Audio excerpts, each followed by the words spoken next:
Hello, everyone on the stream. Good morning. Good morning. It's so nice to be here on the stage. I'm here together with Matt. That's Can you me. introduce yourself for a little bit? Who Sure. are you? I'm Matt. I'm the award and jury manager, and I'm doing lots of fancy stuff at the Maze Festival. Do you also want to know what I'm doing when I'm not at the Maze Festival? Yeah, in a Like bit. My in a personality? bit. Oh, maybe in a bit. Yeah. In a bit, you mean sure? Yes. In a, You said I don't have to prepare No, anything, this is so good. we're already running into this. no, it's good.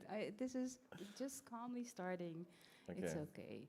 I just wanted to say hello. I am Zuraida. I'm the program creator for Amaze, and this is the first session of today for the stage.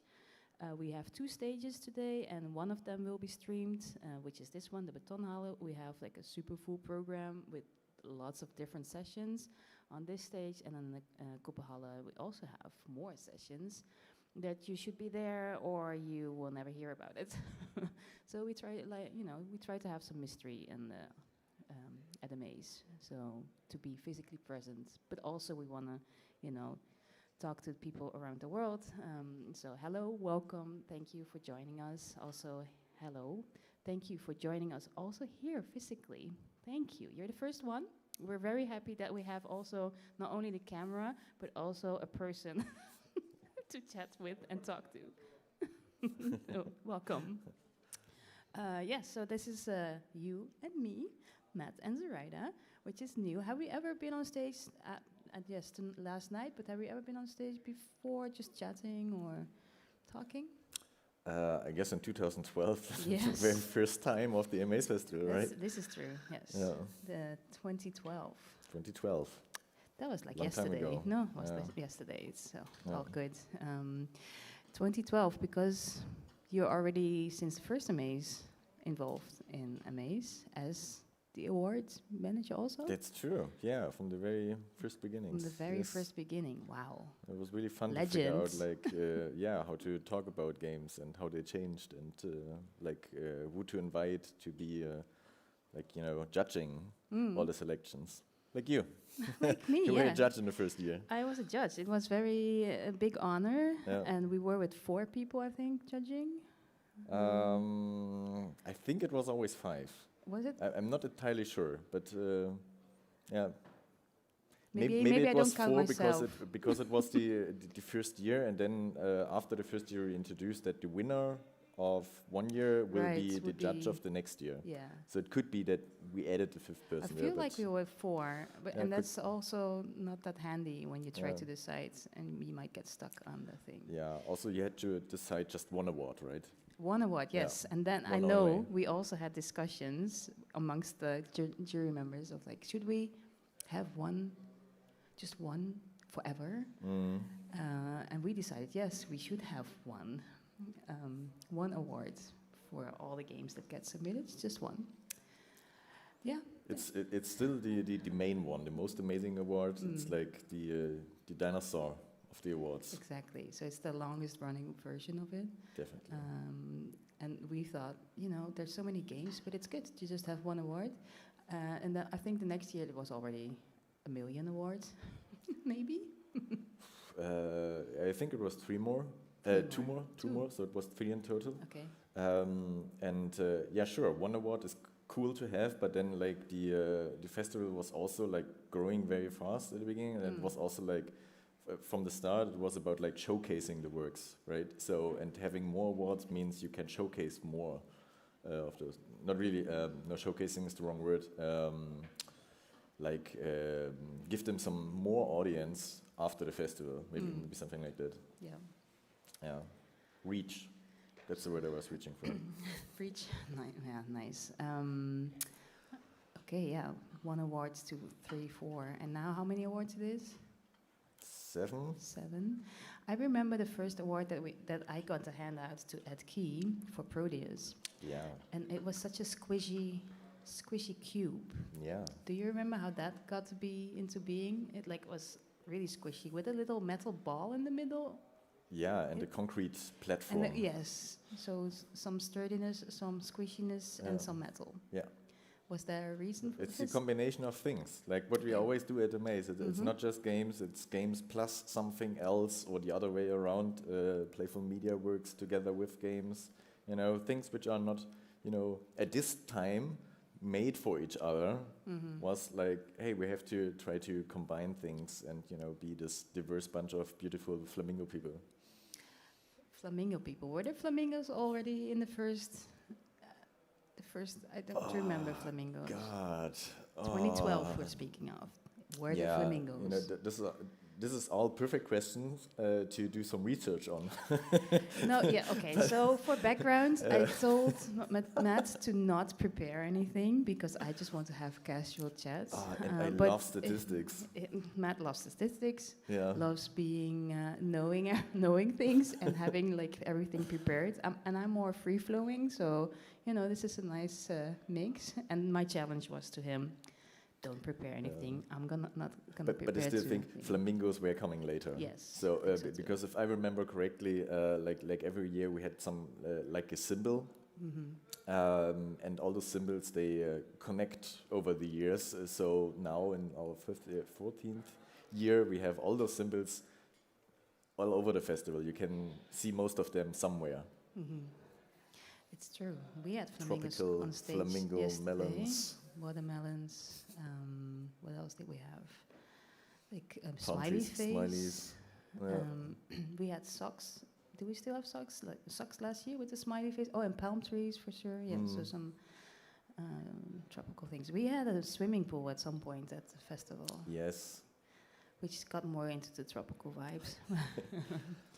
Somehow it seems that we always have good weather, kind of, at the Amaze. That's for me like usually the start of the summer. So Amaze for me, when I think of it, it's like people sitting around in a garden in the sun and talking to each other. Yeah, and luckily here we also have a garden, which is very nice.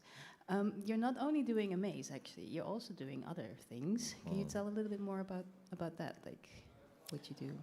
Yeah, the little.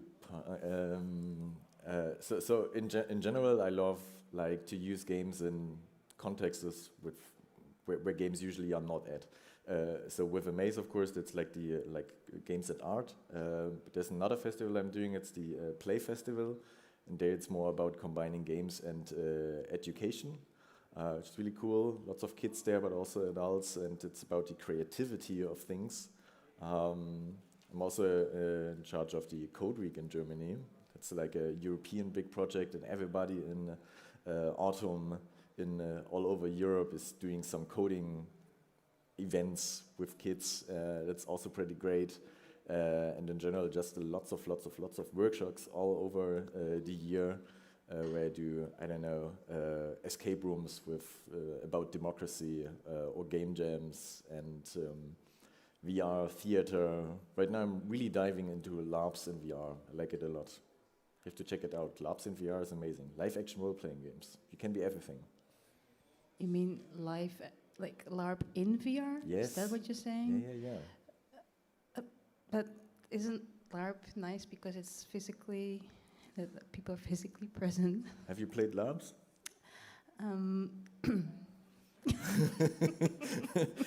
So I've been interested in the topic since forever. I have a lot of friends who's doing LARP, but myself, I'm not so much a participator. It's different. I mean, depends on the LARPs you like, right? So of course there are LARPs which are really physical, and you build the costume and everything, and that's something you're in. But there are also like mini LARPs which are just running for 3 hours or so. You don't have to bring a costume, and it's all about the connection between people and the stories you tell. And doing this in VR is actually really strong because it's so easy to come up with a world and like sizes. Just imagine like the Bororos, that movie where you are in a house, and then like half of the people joining that are actually the small little humans living in the walls, and they are all, they can interact with each other, and you can interact with them if you see them. So that's just something you can't do in real life, and it's pretty easy to do in VR. Interesting. Right? I never thought about this. We actually have a LARP this year also. Again, every year we have a LARP. So on the Saturday there's a LARP by Jana Romanova, and there's still spots, I think, and you can sign up on the website of Amaze.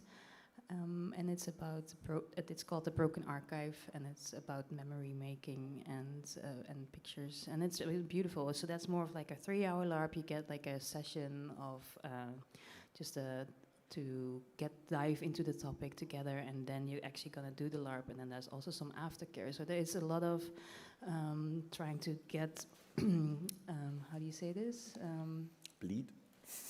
No, No. taking care of each other also Yeah. in a LARP, which is I find very interesting. Also because with games sometimes it's just very aggressive or less about this. So that I also like the community vibe. That's actually pretty good. So in those small labs, yes, you have this intro and then this outro, and this taking care of is because like in the game usually you have some harder topics, and because you get into those, well, not always, but you are in a character and getting out of it, it's like, okay, let's speak about what you want to leave here and then get back into your own mindset. And actually this would be pretty cool for games as well, right? To have like an aftercare after some games. Okay, maybe we can do this session next year. Yeah. Just have a session with playing a game and then. So before you press escape and alt F4, there's like a little, hey, what did you just experience? Should we talk? Should we talk? Here's a person for you to talk to. Yeah, that's very cool. Yeah. It's funny that you're also like you seem to be moving, because the first few games at the Maze were art house games, and we're trying to get the artistic vibe of games and have that approach. But now we also have more theater and there's more VR. And can you tell a little bit more about like how that came to be? I think we were always searching for like the fringes of what you can do with games. And in the first year, there was a very big divide between like, hey, games are those big productions, and suddenly you have this indie scene, like people just doing games because they like it. I always tell the story in the very first Maze, the main speaker was on stage and it was like, hey, I want to get money with my games now. And everybody was like, no, you can't get money with indie games. They have to be free. They're not about commercial stuff. So this was a big switch in the very first year already. And I think the focus was on people just wanting to tell their stories. That was indie games at the time. And that was growing right now. And now we have like indie game publishers. So that's fine, I think. They're like on most people's minds. So what is like it's wrong to put it that way, but like the next step. But we can see a movement that people are getting into games from a very different angle, not from the perspective of I'm a game maker, but I'm in a completely different, or not completely different, but like in classical sense, different medium, like in theater or in performance spaces, and they experiment with playful technologies or actually with game engines, game technologies, and go into games and to bring those people together. That was always the goal. It's just like now people from outside of games joining that field, and it's just great to see how they speak with each other, because they have like different wordings for the same things, struggling with the same problems maybe. So I think it's a very natural way how it develops. And how many, we were talking about it yesterday or something, how many of the different outside of games things were submitted this year? Like, I don't need the actual number, but like there were many more, I think, than previous years. Yeah, right. Outside of games. Well, you can't really see who's outside of games. Yeah, well, you know what I mean. But in general, yeah, the number I said yesterday, I was really amazed by is like usually when you just look at the submissions, and there are submissions which are just screen-based, right? You get a Steam code, you install, and then you play that. Cool. But then there are other works where you have to do a little bit more, because it's a performance, it's a live setting, it's on a specific hardware, it invites more people, and those kind of works were a lot less the last years, and suddenly this year we have a big rise in that. And I think that's like an after COVID effect as well. Like it took 3 years after COVID to get people to get back to them into alternative controllers and all that stuff with human connections, and now We got 60 of those works from the 360 works in total, which were doing something beyond screens. And the years before, it was more like 10, 20, suddenly big jump there. That's really amazing. And are there certain regions or countries that are submitting also now that you haven't seen before, or that there's more different regions or more regions? There is more regions in general. Also, also a big jump. Yeah, like usually it's 40, 50 countries submitting, and now this year it's 72. So I don't know, wow, that's a lot of countries which are submitting in general. It's really extremely international. And speaking about who is submitting more, of course you have the countries which are like Germany. Of course, we're a German festival. You have a lot from the US, but also every time some country is nominated or gets some feedback and they can talk about it and speak about it, then we get more submissions from this country the year after, or maybe from the same school. So. It's really hard to reach out sometimes to people because I'm pretty sure there's a lot of amazing stuff happening in the world. And when there's, I don't know, it just needs one person from one school submitting their project, and then they notice, wow, this is cool, this is a crowd for that. And then the next year you get like 20 submissions from that school, from all the other students doing amazing stuff. Okay, do you know, we don't have a student award or anything, right? Like other festivals have. Do you know what the ratio is between professionals and students? Have any? This is so hard to tell because who is professional and who not. Yeah, it's sure true. You can break it up between student and not, but as I said, we don't ask for that if they are actually if students are submitting or not, because all are the same for us. It's just about the. I want to say quality, but it's not true. It's also the concept and the feelings and everything around it. But I would say, just speaking from my feelings, it feels like it's 40% of people with their first work or first steps into this direction, and the other ones are there for a little bit longer with about just my feelings. It sounds like statistics, but it's just my feelings. Feels like 20% are people which are already doing this for long years. It's also because we're doing this now since 2012. This is the 14th edition, so there's so many games. Next year will be the 15th edition, which is going to be a nice celebration for us to see also the overview of all the games and the people. Have you seen people also grow into bigger things, or that they actually got out of games again? Do you see anything happening there? Growing out of games, getting bigger. I mean, I can say specific names, but sure, over the years there are some people which found each other, and they kind of founded the indie publisher and got together and are now quite big. So sure, that happens, of course. And the other way around, so each time when we get the judges together, there's always at least one person in there which won the previous year. So it's very interesting to hear what they have to tell, how that changed them, or not changed them, but changed how they are perceived. Or so sometimes they get much better funding opportunities, because this is also I think a problem most people have. I also said this yesterday at the opening show, but sometimes when you do this kind of work which we exhibit here, that means you're not really a game which can be sold pretty well anymore because it's too small, or the audience is too small, or if you're not doing a game but do something with a game, then suddenly you're not classic enough.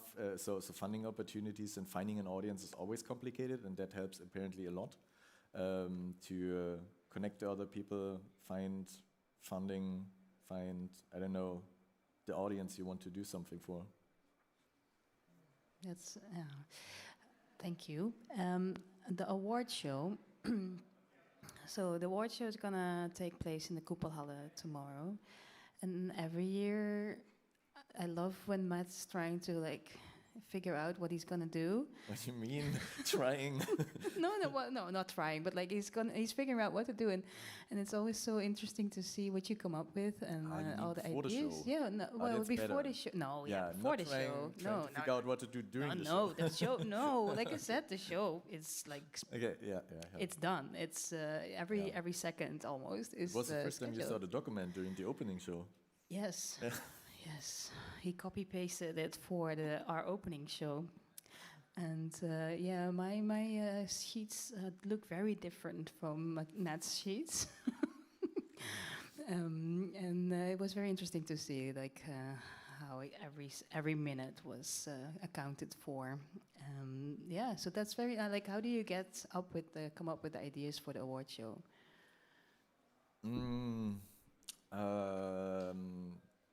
It's a mix. So first, of course, I have to look out for what is the stage like, and this year is especially interesting because we have this new stage. It's round and has 2 floors actually.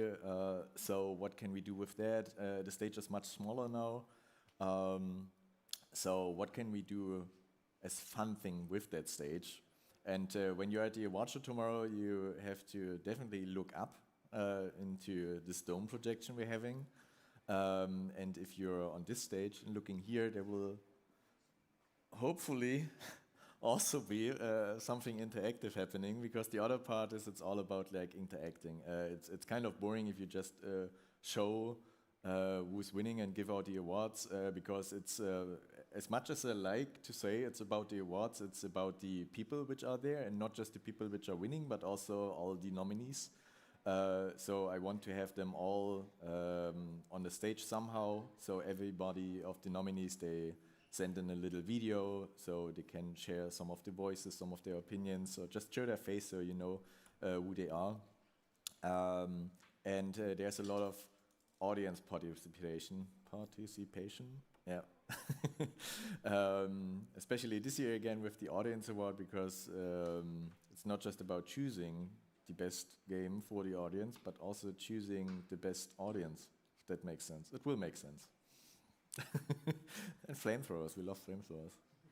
Yes, and actually the flamethrowers are giving a little bit of heat on the stage, even though they are digital versions. Yeah, people thought it was a joke yesterday, but it's not a joke. Red LED pixels, if you never heard about it, they are actually heating. Yes. So we got burned a little bit. Yeah. Yes, no, it was but it was nice to have this experience. Yep. Does anyone have a question from the audience? There's more people now for the people who are watching. There is also more people here now, which is very nice. Thank you for coming. I got some feedback yesterday about the way I called this session. I called it Coffee and Croissants. You've got coffee. We've got croissants. We don't eat it because it's very crumbly. But yesterday I got some feedback that they were a bit upset that we didn't provide croissants for everyone. So sorry. Sorry about this. Yeah, sorry about this. I thought it's just like an indication of what you could bring and have like a breakfast together with us in a way. Yeah. I mean, there is a star in the program, like where it says bring your own. No, yes, this is like the little the asterisk of like, oh. But does somebody want a croissant? It's with butter, Yes. which Matt doesn't eat. So feel free to pick up a croissant if you This want. is like you can eat a croissant which was in the stream on the stage at a maze. It's Yes. a very special croissant. We could sign it for you if you want. Yeah. It could be. That's fine. I started this actually to ask if anyone has a question for Matt, like for example, if you want to know the ins and outs of how to run an award show, or Yeah, or what do you need to be nominated or something? Oh yeah, that's Yeah. too also. So I cannot see that much, but like No. anyone who wants to ask a You have to question. shout really loud. We're still waking up. That's Yeah. that's okay. That's okay. Hello, good to see you. So many people that I haven't seen for ages, which is really nice to be to see them. Okay, still wake. Yes, there's one. Yeah, ask your question and we repeat.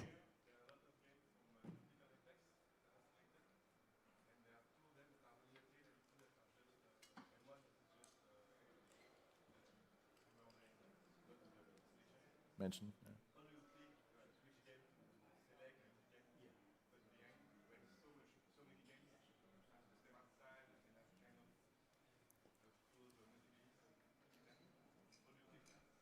Can you repeat the question? Yeah. I'm trying. They just noticed that there are 3 games in the selection from Critical Reflex. 2 are nominated, and 1 is mentioned. And then the question was a bit hard to understand, but it was about how do we select, and then what?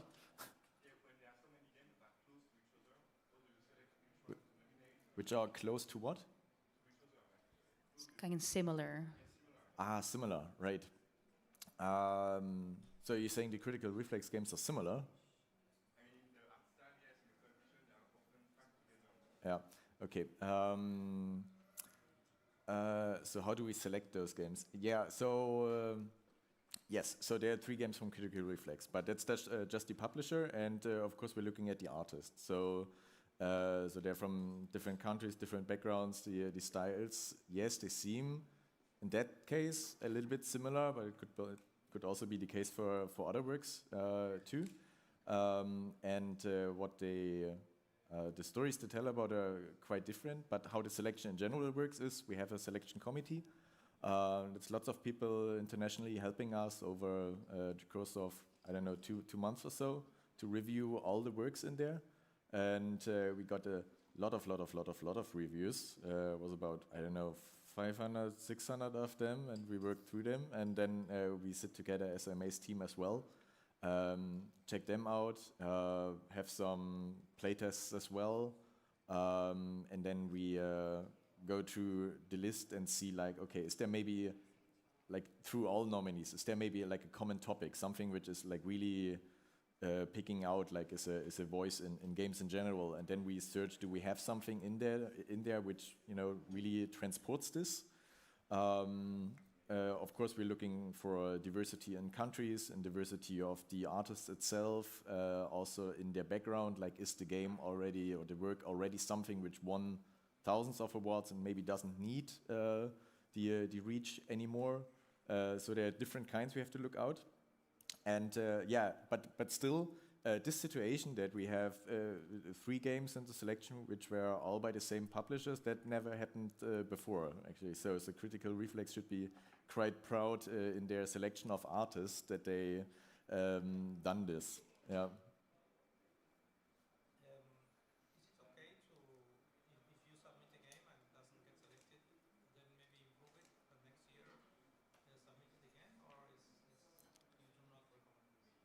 Yeah. So question again for the stream was if it's okay to submit again if you are if you're not nominated, if you're submitted something, and yes, that's totally okay.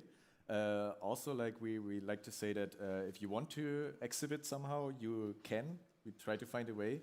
So, for instance, if you're submitting but you didn't make the selection, then there is still, you automatically get into the early access of the open screens, so you can have a 2-hour slot in the exhibition to do that. And even if not, like we have the village as well, where you can get into the exhibition, or we just invite people to walk around with like a tablet or something to show their works.